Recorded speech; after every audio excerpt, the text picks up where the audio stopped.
കറാച്ചി വരെ പ്രകമ്പനം കൊണ്ട ഭൂചലനം. ബുധനാഴ്ച പാകിസ്ഥാനിൽ നടന്ന ദുരന്തം ഇന്ത്യക്ക് നേരെ വാളെടുത്തതിന് പ്രകൃതി നൽകിയ മറുപടിയെന്ന് ഇന്ത്യക്കാർ ആഘോഷിക്കുന്നു. എന്നാൽ പാകിസ്ഥാനിൽ ഉണ്ടായ ഭൂചലനത്തിന് പിന്നിൽ പാക് ഭരണകൂടമെന്ന് ആരോപണം. പാകിസ്ഥാൻ ആണവ പരീക്ഷണം നടത്തിയെന്ന് അമേരിക്ക സംശയം പ്രകടിപ്പിച്ചിരിക്കുന്നു. ഇന്ത്യയും നിരീക്ഷിക്കുന്നത് അതുതന്നെ.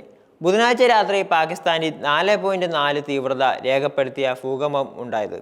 ഇന്ത്യ ആക്രമിക്കുമെന്ന് പ്രഖ്യാപിച്ചതിന് തൊട്ടു പിന്നാലെ മിസൈൽ പരീക്ഷണം നടത്തിയ ടീംസാണ് പാക് സേന. മാത്രമല്ല, ആണവയുദ്ധം പ്രയോഗിക്കുമെന്ന് നിരന്തരം വെല്ലുവിളി ഉയർത്തുന്നുമുണ്ട്.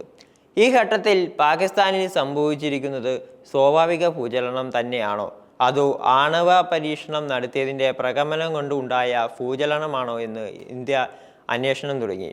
നാഷണൽ സെൻറ്റർ ഫോർ സിസ്മോളജി പ്രകാരം ബുധനാഴ്ച രാത്രി 10 മണിയോടെയാണ് പാകിസ്ഥാനിൽ നേരിയ ഭൂകമ്പം ഉണ്ടായത്. ഖൈബർ പങ്കയിലെ സ്മയിലാണ് ഭൂകമ്പം ഉണ്ടായത്. എന്നാൽ ഇത് ആണവ പരീക്ഷണമാണോ എന്ന സംശയം വർദ്ധിപ്പിക്കുന്നത്. വ്യോമ പോസ്റ്റുകൾ എല്ലാം അടിച്ചുപൂട്ടുകയും ഖൈബർ പങ്ക തുടങ്ങിയ മേഖലകളിൽ നിന്ന് സൈന്യത്തെ മാറ്റി നിർത്തുന്ന സമീപനം ഉണ്ടായിരുന്നു.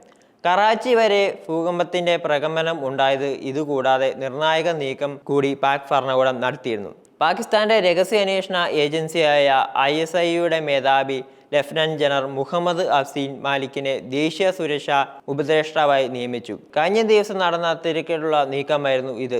വിഷയത്തിൽ ഇന്ത്യയുടെ സംശയം ബലപ്പെടുകയാണ്. ചൈനയിൽ നിന്ന് പല സഹായങ്ങളും പാകിസ്ഥാന് ലഭിക്കുന്നുണ്ട്.